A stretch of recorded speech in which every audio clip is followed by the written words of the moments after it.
Hi guys, it's Holistic Health with Harry, and today we're joined by someone you may recognize. You've been following my channel for a while. We've interviewed him before. I think David. Do you remember the last time interview was it last? I actually forgotten here. Was it just over a year? Yeah, but the last interviewed, it was 2 weeks after I moved to Ecuador, so that was literally like almost an entire year ago. Wow.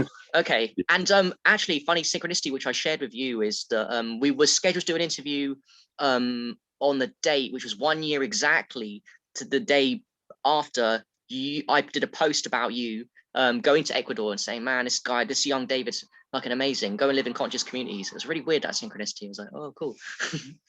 Right. And today, like 3-3, this is a really powerful order that we're in right now. Oh, that's perfect then. All works in synergy, bro.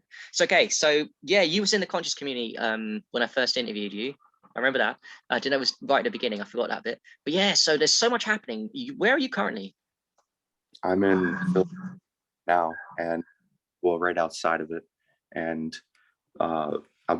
this is where I grew up for my whole life, so I'm doing online college out here right now. Cool.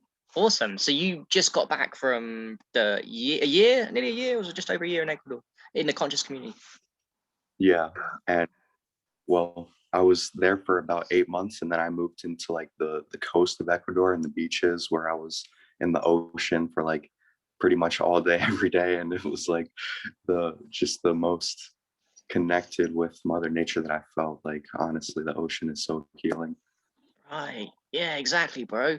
So you had because you were new to this, you're quite young, aren't you? You're very young, and you just took a massive risk, a leap of faith, went to that conscious community, faced your fears, I guess. Would that be fair to say? Faced your fears in doing that? Oh yeah.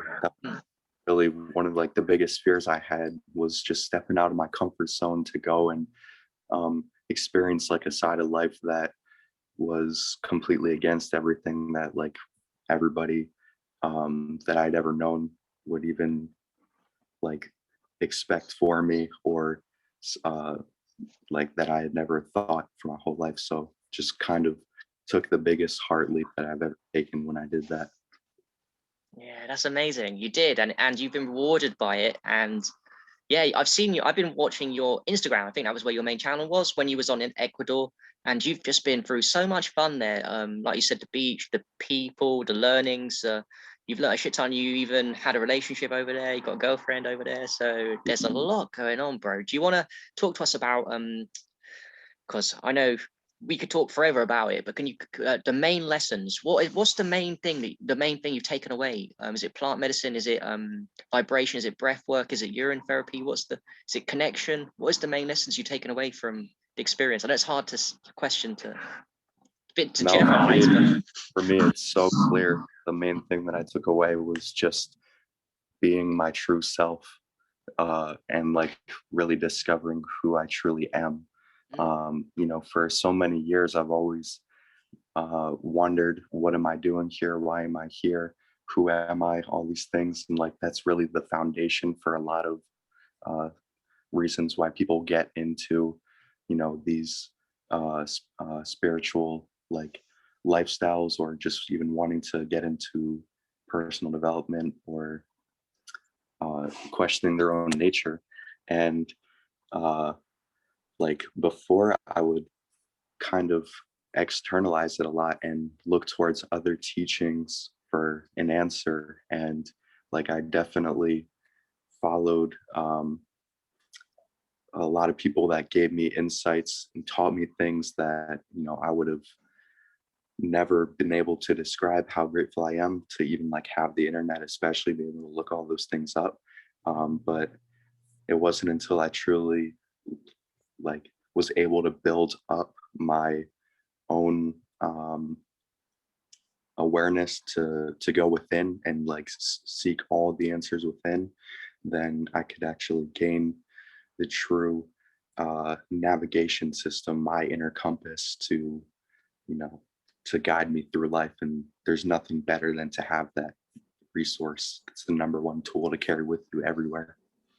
oh, that's powerful. I think I need to take some time to digest it, to be authentic, to be real, to peel back the layers of bullshit which we're all born into, and which you had been on before you know, I'm sure before you was in America, before you went on Ecuador, but I'm guessing just accelerated a lot by being around the right people that helped you. Yeah, I would say for sure. People I was living with were all interested in like the same um, just betterment of growing our beings and living in harmony with each other and constructing like this, family. And it honestly was like really the best sense of a family that I've experienced in a very long time. Yeah. Um, Not that I was lacking that in my childhood, but just like from a soul family perspective, that's something completely different from like um, traditional family that you grow up with. And Yeah. you know that's the kind of bond that never breaks. Yeah. Yeah, that's powerful, bro. I can imagine. Well, I've got imaginations in my head of what it would be like. It's just you're able to be yourself, to talk about the things you're working through, the excitement of the things you're learning, the dreams you had last night, anything you're doing with a breakfast. You're doing the same things, but you're also different personalities, bringing different masteries to each other. So they're sharing their mastery with you, and you're like, they're making you think, like you're sharing your things you're going through with them, and they give you a different perspective of that. And there's a lot of things popping off when you're with people that vibe with the same soul family, like I say, constantly. Yeah, and especially when you're living with people, like you get to connect with them in a level that really can't be compared to anything else. And it's like they become um it becomes like really uh I guess you could say like a sadhana or like a spiritual practice, like learning how to um you know find your Mm. uh belonging, your sense of belonging, and like how you can contribute to this Right. family.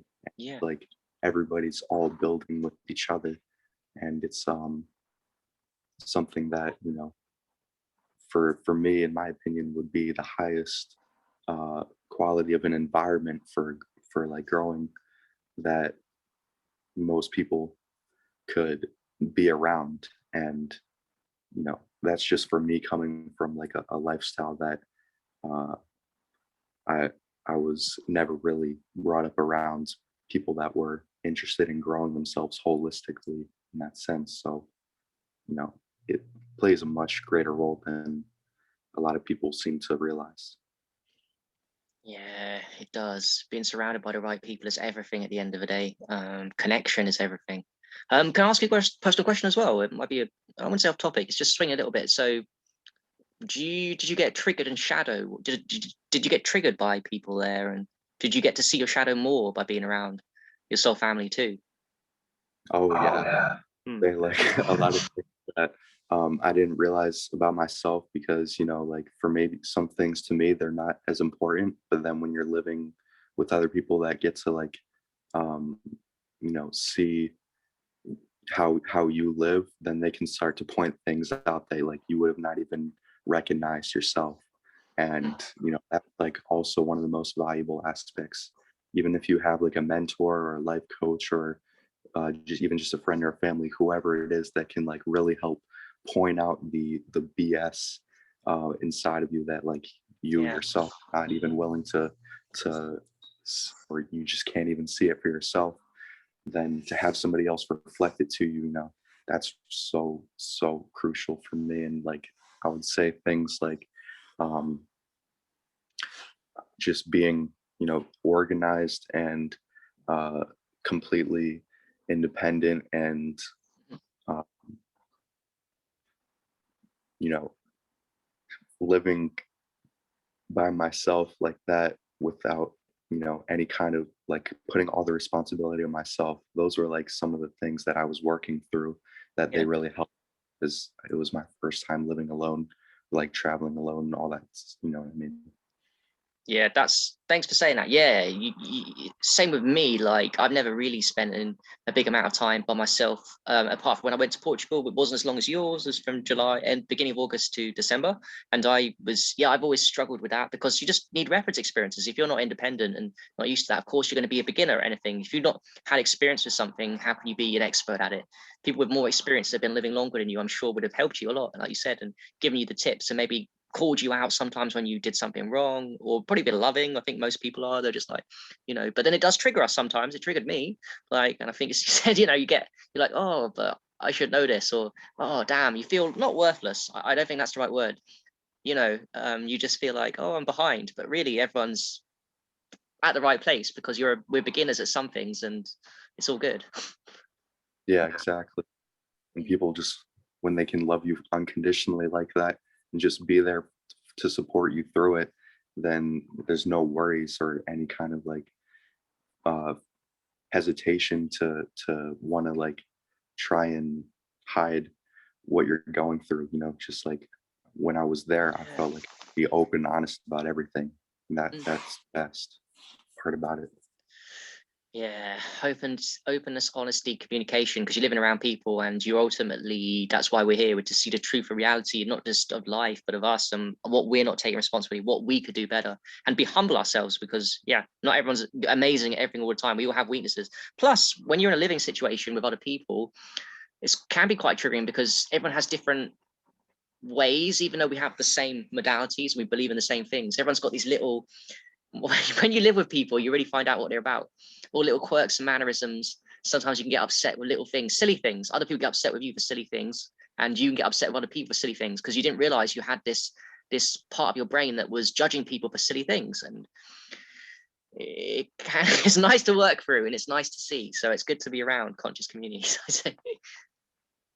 Yeah, that was like, if we didn't have the tools of like knowing nonviolent communication and radical honesty, and like we would do all these different kind of group activities every week, then there would be all these kind of like resentments building up between people that like don't even get brought up to the surface. But then as we were working through them in the group activities, like I can't even tell you how much like we saved ourselves from having whatever kind of like tension in the community. Like it just completely is necessary, especially when you're thinking about starting any kind of group, to really be able to know how to deal with that. And the way that we did it mainly with the nonviolent communication is first expressing the feeling, or like say you have a situation where you like are resenting somebody for something, you just express the observation, like what you observed in the situation, and then you say how you felt about it. You say what you're needing from the situation, like that whatever needs that are not being met for you, and then like what request that you can make to them to find more harmony and like reach a balance for both people to where they can both move forward. Oh, that's music to my ears. I like that so much because that's ultimately where I feel relationships in life, even friendships, but also relationships with people, just go wrong because they don't do things where someone's needs are being met, and they're not saying first, they're not verbalizing to the other person, hey, I'm upset, I'm this, you're not doing this, and they're not saying how it can be fixed. And basically, I'm not saying there's a lack of communication. And when you do communicate what you need, and it's no judgment, right or wrong, it's just what you feel you need. And communication only opens you up to empathy on all sides, because people can empathize you when you communicate something that you need, or when something's going wrong and you're just struggling. If you verbalize that to other people in a group, everyone's going to feel sorry for you in a good way, empathize with you and help you. And that's the problem. And if people don't communicate, as I feel like it's not a thing in society, as much as they could with their friends and family and relationships, then problems arise from that. So I can see that as a great way to stop problems, to build relationships and to stop issues, like you said, resentment breeding, and just real friendships forming from the communication stuff. Yeah. And I have to give a shout out to Bradley, that you interviewed, the guy who you interviewed a couple weeks ago, because he's the one that for us, and like completely changed my whole perspective on communication in general. Yeah, nice. I didn't know that you knew him. So how long did he stay there with you for? He was there, was he? Well, he was there pretty much the whole time I was. So like I had been there with him for 8 months, and he was in like a different house taking care for other people. So he wasn't in the community area, but like I would still see him pretty much every day. Cool. Yeah, I like that. Yeah, he's definitely made me think on the interview. And it's like, oh, okay. It's like he's a good guy. Okay, so let's transition a little bit and talk about some of your experiences with plant medicine. You said you experienced a lot with plant medicine when you was there, and it transformed your consciousness, and you learned a lot of lessons. So, which ones did you use? Which ones were the ones did you get the lessons from? And do you recommend them to people? Yeah, like one of the main intentions was really just also just to get myself into this world of plant medicines that they have in the Amazon, because the natives living there have so much knowledge that really can't be compared to anywhere else in the world, and like just so much resources as far as the different varieties of things that are available there. And like when I first got there, there was mushrooms that were growing on the ground all around. So like I had a ceremony Yeah. in like the first week or two. What type of mushroom? What type of mushrooms, by the way? They were psilocybin. Psilocybin. Okay, cool. Yeah. Yeah.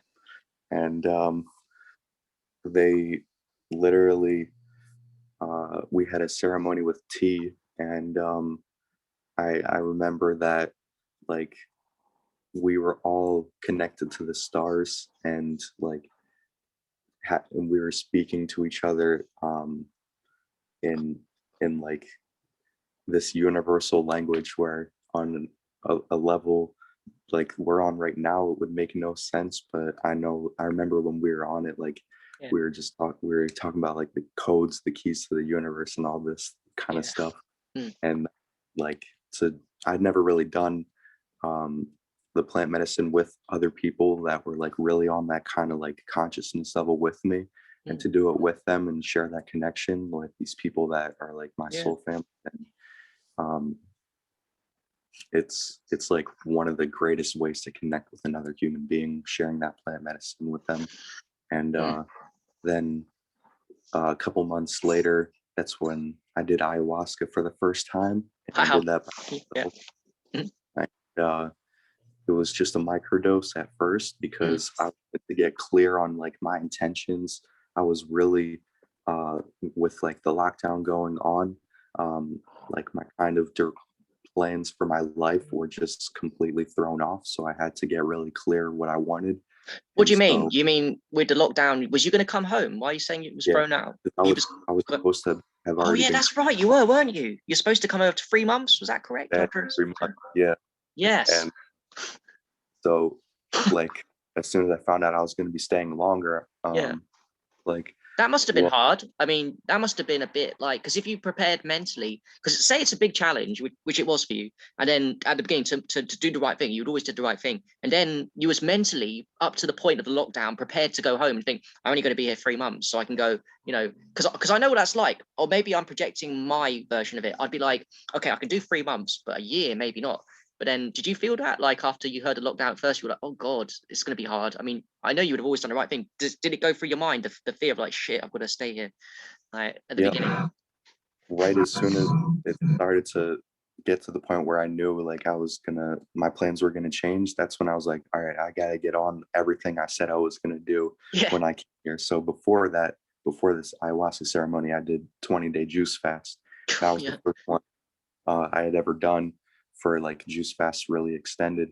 And that was like a whole, journey in of itself, just having like the fresh squeezed citrus right off the tree that I would get, and just juice that and have it fresh every single day. Nice. And pretty much just one fruit. Like the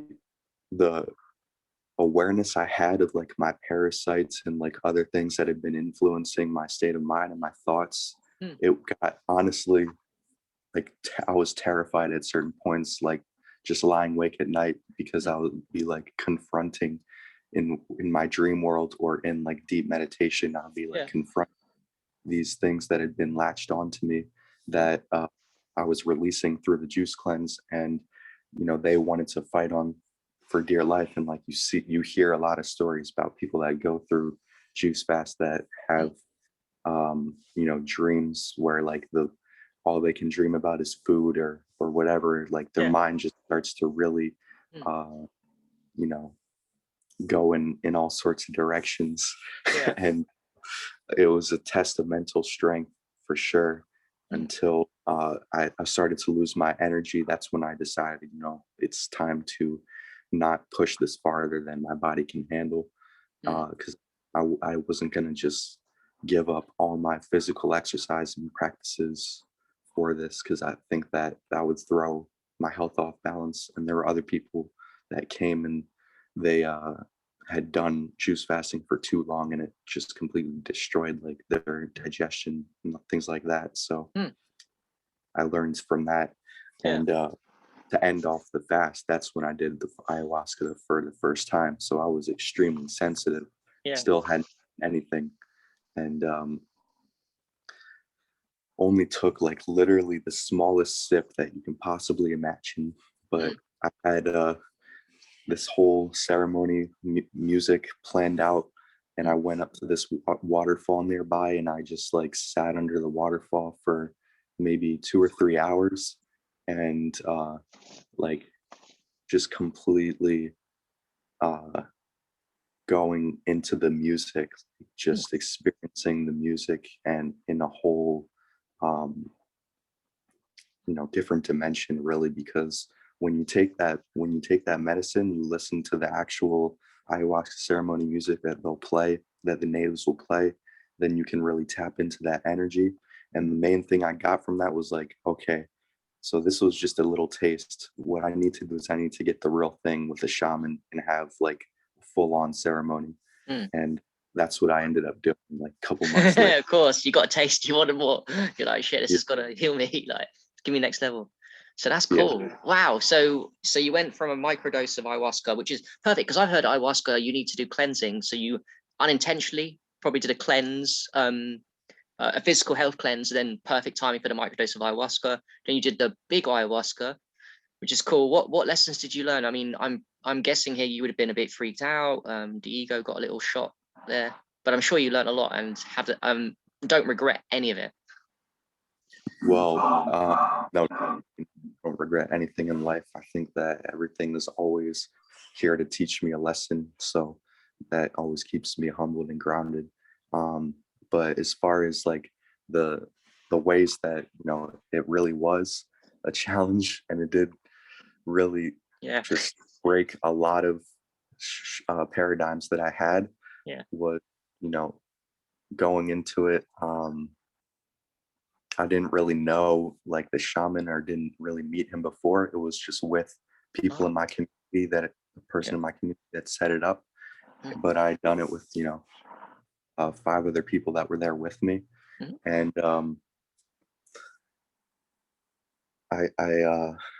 we took it first without the shaman, because we didn't know if he was going to come at all. But then eventually he showed up late at night at like 8 or 9 p.m. And I was already starting to feel the effects from like the sort of like small dose that we had already done. And I was just stretching out my muscles, because I knew like some energy was getting ready to flow all through me. And then as soon as he got there, he sits down and like he's talking about how this medicine is going to show you that we're all one. And it's the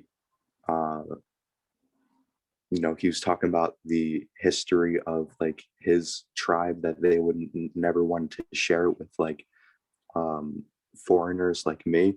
But then he was like one of the only people that stood out, and he was like, I want to share it with the tourists and other people outside the tribe.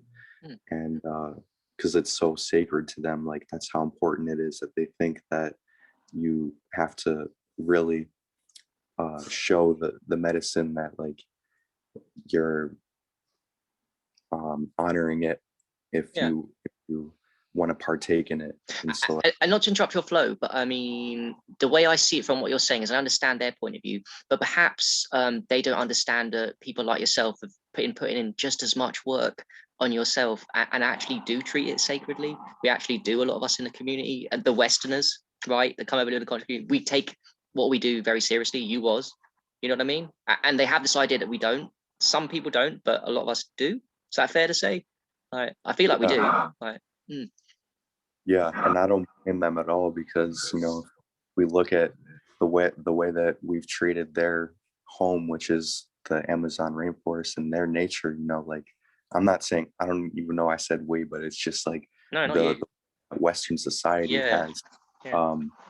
Then they're well within their rights to be cautious of like how they spread their teachings and like who they let into their kind of circle of community. And so I was very lucky that they did for this one shaman, and that was a native for the neighbors that were living right next to us. And so he said, your body knows exactly how much is right for you, so we're not going to give you any kind of dose. You just pour it for yourself. And I started off with the 1 cup with everything else, but then as soon as I did that, things started to kick in, and I was like, okay, I'm either gonna go, because I started to realize like this could completely shatter my entire ego if I wanted to, and I can break through and see like that complete unity, oneness that I've been talking about and been dreaming about for so long, but I've never like completely experienced it. And I was like, all right, I got to decide if I'm really going to do this. So I said, we're going in. Nice. Brave, man. I knew you would say that. That's your personality, man. That's cool. Yeah, I was like, I'm gonna do it till there's no. By the way, just to emphasize to people, it sounds like just a stop cuffing. It's easy to say, oh, I want to do it logically from that point of view, but when you're in that situation, man, when you're talking about ego death and shit that's super scary, that is not an easy decision to make, especially at that point. It's one of the hardest decisions you'll ever make, even though you've just made it sound like it was kind of easy. It's really not, like, because you know that you're gonna get mentally fucked with for your own betterment, but it's still not going to be comfortable. Like you're like, because I actually had a reference experience, because I did 5-MeO-DMT a year, which is like frog poison, quote unquote, from but from the Sapo frogs. And I had like a minor ego death experience from that, but I was still like kind of aware of having a body like still like attached to my body in a certain sense. This time I was like remembering that past experience where they asked me after that, like, do you want to do it again with a larger dose? And I was like, I knew if I said yes to that, when I was like 18 actually, very young, and I was like, if I experience it this young, like who knows, how am I going to integrate that or be able to like deal with that, because it might be too much for me. So I was scared. I was too scared to do it back then, but I was like, well, with everything going on right now, who knows when I'm going to get another chance, so I might as well just take it now. And I drank like 5 cups. 5 cups? Yeah, that's a lot. Yeah, the average dose, like cup, it's 2, isn't it? The average 1 or 2, depending. You took 5. Wow. Okay. I've heard 2 being a lot, like too much. I've actually heard people saying 2 cups is too much sometimes. So you're saying you did 5? Yeah. Okay.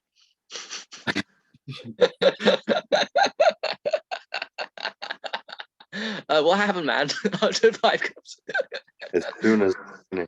As soon as I finished that last cup, I started puking everywhere. Right. Like that was when it all started. Like just purging for the entire night, every 15 minutes, either throwing up or pooping. But that was just a very small part of it. Even the whole experience of what it was I could literally I actually went into a headstand position, like, because my body just naturally, intuitively felt like this is what I need to do right now. So I went to a headstand, and like basically my entire, perception of reality or whatever started to like this portal, this gateway, Mm. and I could feel myself sort of like moving through it, Mm. and as if I was just, time traveling or something, dimension traveling. Mm. But my ego was also holding on a little bit still, Mm. and I went on and off in between the state, Mm. and like just alternated uh, until I was like, okay, there still is a little bit of ego left in me, so I have to decide: Mm. am I going to take one more last cup to really seal that deal? Make sure there's no back. And then that's when I told the shaman, like, he was actually asleep at this Oh, point, because right. the shamans, he actually told me the next day, but I already felt this intuitively the whole time, that Yeah. he was doing the work in his dreams, in the dream world, like to Right. navigate me Mm. and everybody else that was doing it, to protect them, and like all the spirits he invoked as well. I didn't mention that, but Mm. he invokes like all these different kinds of spirits from the nature of the land around us, and like, from Mm. his tribe ancestry. Mm. So I could feel all those different presences around us. And I told him, if I know if I drink this cup, then, I'll experience that oneness and there's no going back. Mm. But some things are great. And so he just sat there and stared at me for like 15 minutes. Mm. And he didn't have to say a word, because I knew that, like, I was just looking at a mirror, and all I had to do was just, start drinking it, see what happens. And Yeah. then I did. Took up the cup, Mm. and started to drink it, but then, like, right before I got it down, Mm. my body felt some really weird sensation, and I was like, I knew, okay, maybe this is something that I'm gonna have to actually save for another time, Yeah. because I was so close to like that complete breakthrough, Yeah. but um, something inside me just didn't feel right when I was about to seal the deal Mm. on there. Mm. Um, and instead, what happened, it was still took me on a whole complete ride through like all of the traumas that I had Yeah. been through in my life. Yeah. It took me through uh, everything that I needed to do to to heal my different traumas, and showed me, you know my my ancestry, like traumas, like in that sense, where What do you I mean was just quickly? Do you mean your vision. ancestors? I mean, was it not just you? You're saying from other people or your ancestors? Was it just focused on you with this? Yeah. Getting visions of Mm. like my ancestors and all Right. of their traumas that were getting passed down onto me. Right. And Okay. Mm. I also started to like notice that the side of my family that like their DNA is like comes from like a really powerful lineage, and I just felt that strength of the DNA inside me, and it was just like strands that were activating. Honestly, that's what it felt like, and I would literally the entire night just like I was saying yes, yes, uh, over and over, Yeah. and that was because I was like surrendering Mm. to the to the experience and letting go, because like it Mm. felt almost as if it was a possession, but Mm. from a benevolent spirit, the most benevolent spirit that you can imagine. Mm. And so I wasn't even um, in control, quote unquote. You would Yeah. say it was really like taking over, and Cool. um, I wrote down all kinds of things, like all kinds of notes, and Mm. at the end of it, the next day, I could do yoga poses and like Yeah. things that I would never have been able to never have done before, and I felt like Yeah. literally lifted off an entire lifetime worth of baggage off my shoulders. Hmm. Yeah, man. I hear what you're saying. And it's so hard to explain, to get that through to people, all the experiences that you've been through. You've done a good job, by the way. It's just like there's so much popping off when you take so much of that certain type of medicine that's going on in the realms. And man, I feel like even you wouldn't be able to describe consciously or remember like 90% of it. You'd remember about 10%, and that's quite a lot, but then there's so much going on behind the scenes in terms of the healing of ayahuasca that was going on, that, like you said, all the traumas and the ancestry and all little things, man. Like, it's just mad, that stuff, that medicine. I mean, there's loads of medicines that are mad, but ayahuasca, oh man. And by the way, I've never taken it. I want to, but that's hardcore, by the way, to take 5 cups. I mean, geez, that's a lot. Yeah, exactly. That's why most people will actually go into like dietas, that's what it's called, where they'll do like all these kind of preparations before they even take the medicine, or where they, you know, get into a real ceremony with a shaman, because like this particular medicine, ayahuasca, is like so highly respected by the natives that like they'll do retreats for like 3 months basically, where they just live in a cabin by themselves, and they take small amounts of the ayahuasca every single day, and they go on a specific diet where they eat very simple light food, and basically they do it until like the ayahuasca has gotten a connection with their spirit, that they can go into the full real ceremony and then do like the actual work for it. So like they'll spend months preparing by themselves, complete solitude, Wow. just to get the main ceremony in. And that says a lot, because these aren't people that are like what we consider the I guess the brainwashed, the people that are not empowered. These are people that are living the life that we often dream of in nature, and they're always doing the work. So that speaks volumes of the kind of preparations you need. Because what do you think would happen, by the way, David, if you didn't, if me and you and them didn't do the preparation? What happens, do you think, when people rush into ayahuasca, say, and they're not ready? What's the worst? I don't even know myself. What's the worst that can happen, like, to somebody if they rush this process? Can there be damage or brain damage? What could happen? Well, they can lose their mind. Right. You can say that's a bad thing, you can say it's a good thing. It's really just like in one way or another, they're going to come to their senses, so it's going to be having the effect of waking you up, or you know, awakening something with inside of you. But if it is too much for you to be able to integrate or handle, then just going to be a lot of excess energy that you have to over time deal with. You know, maybe you won't. What I'm asking is, could it make you worse if you don't do this? Could it make you worse off than better off? I don't even know the answer to that. Can it? Do you think?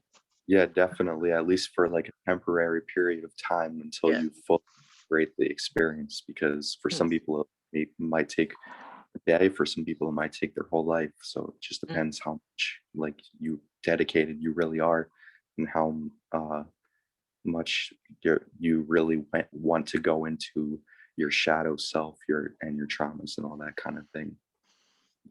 Yeah, I hear what you're saying now. It makes sense. Like, if you've been hiding, for example, unconsciously your traumas and not really looking at them, and integrated that into your personality, which happens in our community sometimes. People integrate an overlay of not really looking at the truth, but giving a perception that they are, and then they take the ayahuasca.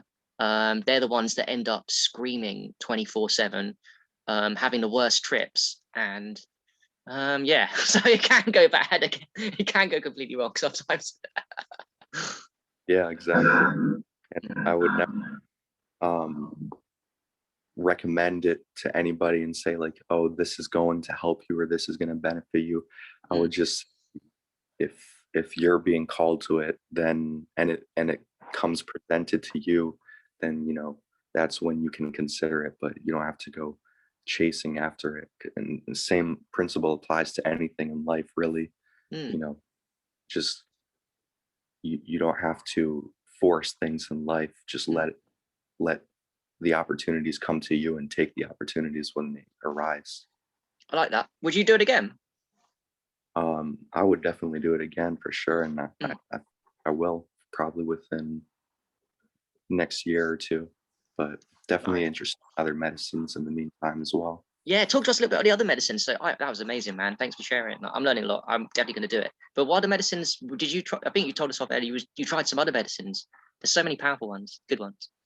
Yeah, they have San Pedro that grows there really abundantly, Mm, which is kind of peyote in like, or mescaline, you could call it, and that is actually the father version. So like the ayahuasca, they say, is sort of like the mother mm, plant, and it's got that motherly spirit essence, but the San Pedro is like masculine, I guess you can say, mm, spirit. And what it does is, yeah, it really is the one that can help you um like figure out exactly what you need to work on in your life, mm, and show you how to do it. And it really like the ayahuasca is more about just mm. uh, showing what you need to work on, but Yeah. then the San Pedro shows you like how to do it. Well, I Mm. like that. So Yeah, yeah, okay, just to repeat to people that the ayahuasca shows you what the issue is, yeah, and the which we would, because we're light workers, we're on our journeys. It would do it anyway. We'd think, okay, here's the issue highlighted, but then the San Pedro emphasizes, okay, here's the action steps that I might need to take towards that. Is that what you're saying? yeah, exactly. Like, Mm, that's exactly how the divine feminine masculine balance is reached, and in life, so the same metaphor kind of, or like, that's just how it applies to those plant medicines. mm, And that's why they work in synergistically. Sometimes people do them mm, within ceremonies, like they'll do San Pedro one night and they do ayahuasca in a different one. Um, but when I did it, mm, it's really incredible, because you don't need to be in a particular environment for it. At least for me, like, I was literally off exploring, and like um interacting with all kinds of people, even people that weren't under the influence of it. mm. And I was completely up, like, they wouldn't have even expected it. Yeah. But for me, what I was doing was like completely observing everything on an energetic level, and seeing how Mm, um in each interaction we're always uh projecting our energy onto other people. And yeah. I was seeing exactly how it happens in a metaphysical sense. So Hmm. so really, like, your consciousness, your awareness dial knob just gets turned up so high. And that's what Hmm. it does. And you can also have visions. Yeah. I mean, that's what happened for me, where I had visions where I was seeing like God, and having conversation with God, that um, he that God was telling me basically that I need to learn how to completely um, let go of, like, this set path in life that I said, like, this is what I need to do, this is best for me, but just to completely surrender and let go to the flow of the universe. And that was one of the main insights I gathered. But I also was dancing with my friend that had also done it for like several hours, like for maybe Mm, 5 or 6 hours, just under the stars. And we were like speaking with aliens, yeah. and uh, just basically letting out uh, this whole side of myself that I had never really expressed before. And like, there was also a period where we were like crying together, Mm, um, mhm. and screaming together, and like, we're just really deep into our inner demons basically, and they were all coming out, and like we were all just like there for each other, hugging each other through it, and it was just one of the most beautiful moments I've ever had in my entire life, really. Amen, Like brother.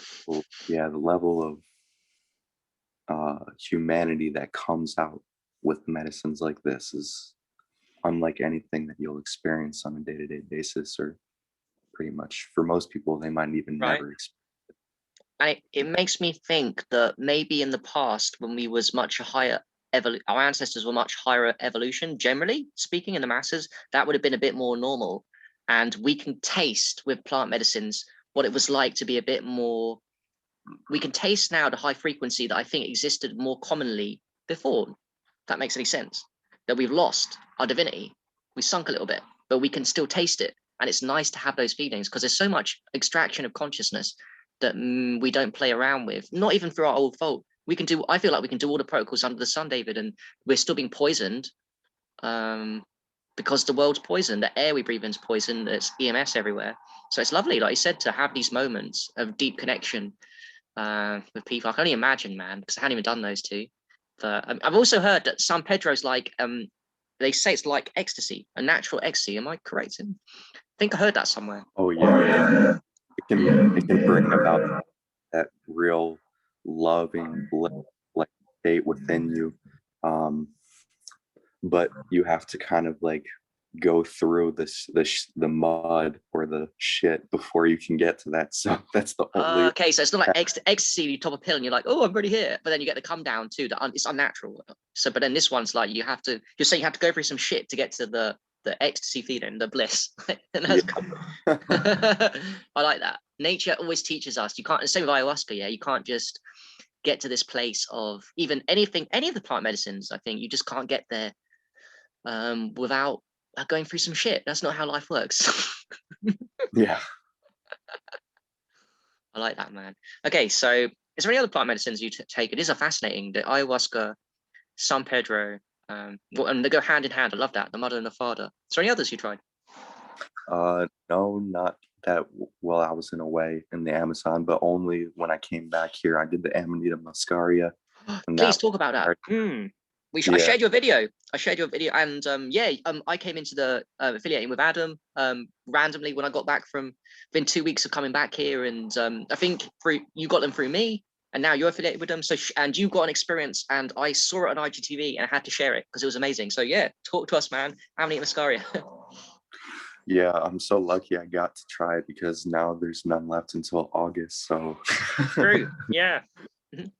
I'm so grateful that you were promoting it at the time you did, and for me, like honestly, having the experience of trying both psilocybin and Amanita Muscaria, I can say that they are definitely like two completely different things. And with the Amanita Muscaria, I think it's more centered around like really getting into the like the deepest issues, similar to what the sample from the ayahuasca I was saying do, where it really helps you get into those deep seated rooted issues. Yeah. And it works from that really deep place. And that's why even when you're sleeping or when you're in your dreams, that's when it does the most work. And like no mushroom does that. So true. I know of. So like, so wait, can we backtrack a little bit? So how much did you take? Did you do a microdose, macrodose? Because people are fascinated by Amanita Muscaria, so we'd like to know exactly what you did for that one. Was it micro, macro? Did you go to sleep, and then what happened? I did maybe half. I did 15 grams, I would say, something like that. Okay. Yeah. So you ate it raw? Did you eat it or you boiled it in tea? No, I just ate it how it was. It was actually pretty good. And I like ate it until I knew, like until my body sort of intuitively knew like this was enough. And I actually was listening to this guy that I always listen to when I'm doing like acid or mushrooms at home, and his name is actualized.org. And he had this video about like what is wisdom, and also something about like nature of reality and God. And so I was really deep into that. But you know, I was outside walking around and just literally experiencing that God within me. And you know, it's so beautiful that you can't trade it for anything in the world, honestly. Just to be able to go around, walk outside and look around and be like, yeah, I created all of this. And there's that's really the pinnacle of life, honestly. It's the best feeling that there is. And you know, to be able to get even just a glimpse of it with that kind of medicine just makes you even more inspired to want to get it naturally. And so with that, I just kept on that state, like, how can I get back to that state? So you know, I just really kept getting consistent with the meditations and going really deep with them. And I can feel that it just made a lot of different connections within my brain that, you know, that allowed me to access that state without needing it.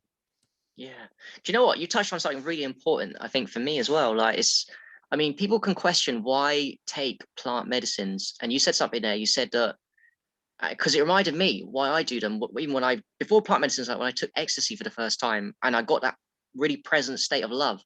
And then I came out of it and I thought, well, this is what my potential is. This is what life could be. So I came out of it motivated, inspired, knowing that I wouldn't be in that state forever. It was a temporary glimpse. Like, it was a glimpse of what I could be. So it's nice to work towards that in our state. That's reason why we do these medicines, because it gives you a version of reality that you never knew, that the things you know logically you experience emotionally, but second, you want a taste. When you come out of it, you want to build towards moving up and advancing without it. So it's like a tool, is what I'm saying. It gives you the glimpse, and it inspires you, as you said, it inspires you to try harder in your day-to-day life with all the things. Because me and you and everyone watching this, we all get lazy sometimes. You know, we're probably more disciplined than most, but we have our weaknesses, right? We don't always do what we need to do. The plant medicine reminds us, oh shit, we are sacred. Let's crack on. Exactly. And that goes for any like thing that you use as a tool in life. It should always be pointing you back to yourself, like making sure that you are the one that's in power, giving you the power back to yourself. And if it's not, then it's not really serving your growth. That's at least how I like to look at it. Exactly. How long did the Amanita Muscaria last? Did you have a nice come down? Did you go to sleep? Did it put you to sleep? Or No, I think it lasted maybe 4 to 6 hours, like where it was, you know, really noticeable. But then over the next couple hours sort of like died down. But honestly, pretty much the whole day that I could feel some kind of effects. And I took it at like 10 a.m. And it was just really eye-opening in a lot of ways. I saw your video, man. Carry on, sorry. I would never even have imagined that something like this could be readily available for anybody to buy online. Nor me. I didn't know either. Complete shock. I didn't know it was legal. I mean, let me just caveat that it's legal externally, so we must say that. But that's what's legal, so that's why it can be sold. But obviously we can do different things, because that's not external is cool, by the way, but then you didn't do it externally. So, and it more powerful internally, but yeah, man, I love it. So I was gonna ask you something there about the Amanita, I think. So yeah, it didn't preach you. Oh yeah, I know what I was gonna say. Like, do you feel like it rewired your brain? Because I know the other ones, the other mushrooms, the psilocybin, everyone knows that from science. It's, you know, it's neurogenesis, it creates new brain pathways, resets the brains, resets the habits. and allows new lifestyle, or it's transformational is what I'm saying, the psilocybin proven by science. Do you feel like the same with Amanita? Do you think it rewired you some way? That's exactly it. As soon as after I took it, I was making more YouTube videos and like much better work with my school that I'm at, which I definitely got to talk more about later. But yes, and just much more focus and dedication to my sadhana, my self-care practice, that devotion to my life purpose was just like back where I needed it to be. So that the mushrooms, they played a very big part in that. I felt like a little bit of stagnancy after coming back from the US. Yeah. And like being in this paradise, tropical heaven. Yeah. Coming back to this, I was like, yeah, understandably. Then that brought me right back where I needed to be. I love that. I love how everything's perfect and divine for us to get back to where we need to be. And we was both in the right place to get on the Amanita and Muscaria. And who'd have known that something like that could be legal and cheap too, I might add to people, and so powerful. And by the way, David's an affiliate and I'm an affiliate. If anyone's interested, message David and me. That's cool too. And you can get you cheaper. But yeah, it's amazing. I can't wait to explore more of it. I had a little experience like you with about 7G raw. It put me to sleep. And then I woke up and I was like, where am I? I mean, I'm like healed. I'm like my version of why I'd even got into the community in the first place. It's motivated me to do all amazing things on my journey to heal myself, was just like fixed ultimately for the when I woke up from the sleep. It literally put me to sleep. And then I woke up and I didn't expect it to be like, whoa, okay. And then I did the live with Bradley when I was still a little bit like, hi, that was all. You saw the rant, right? The 8-minute rant. Yeah, you comment on it. That 8-minute rant when I was going like, oh guys, you all need this shit. That was me pretty much, like very much in the throes of the high. So, and I hadn't even as much as you.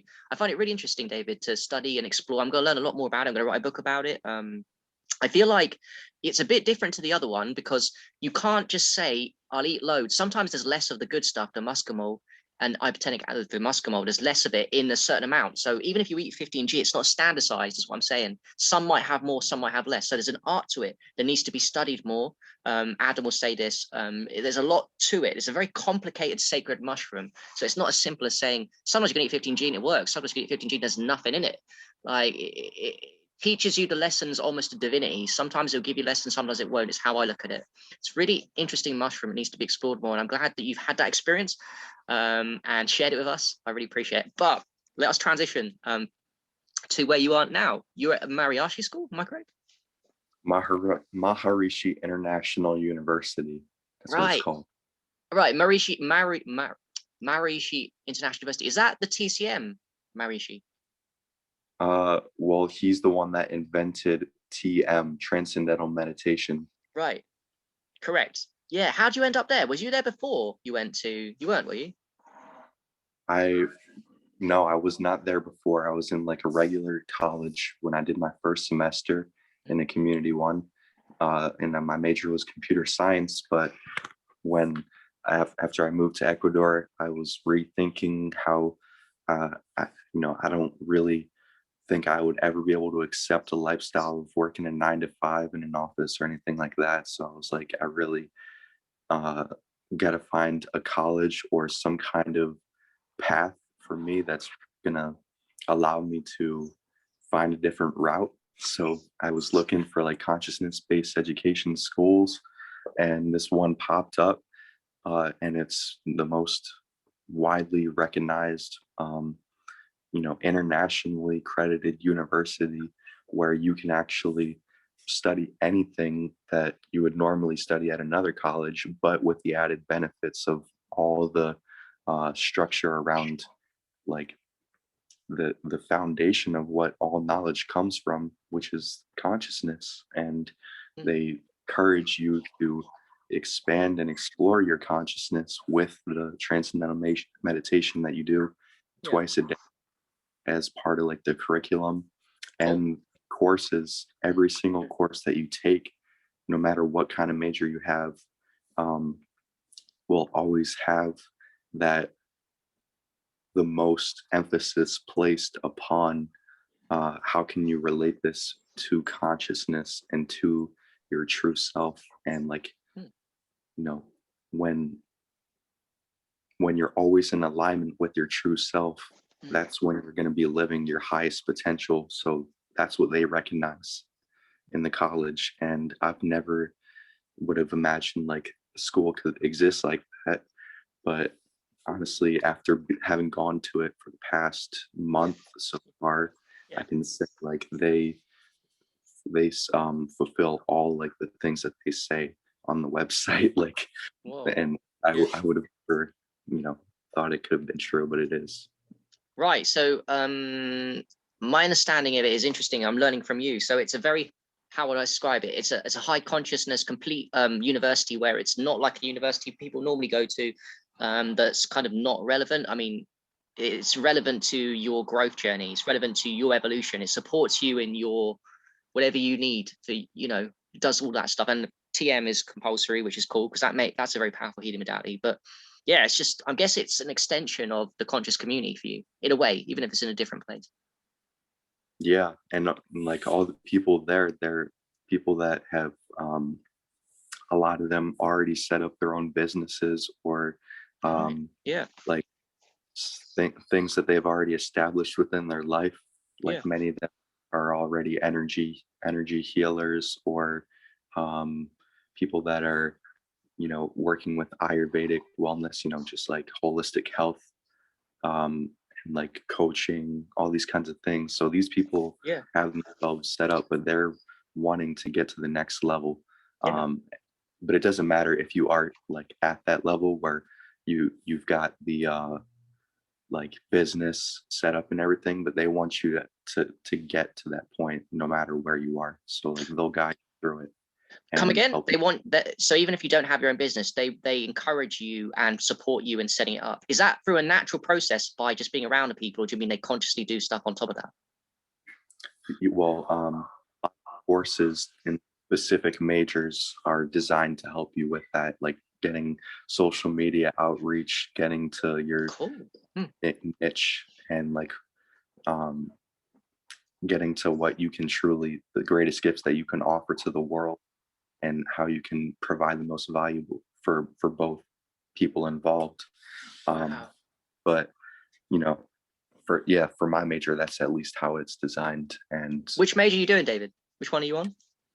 it's called Applied Arts and Sciences with specialization in consciousness and human potential.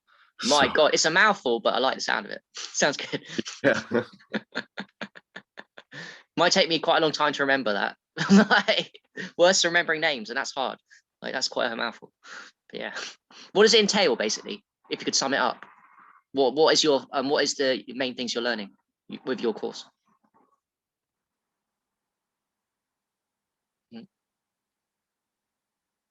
Oh, I've gone off. All right. Okay.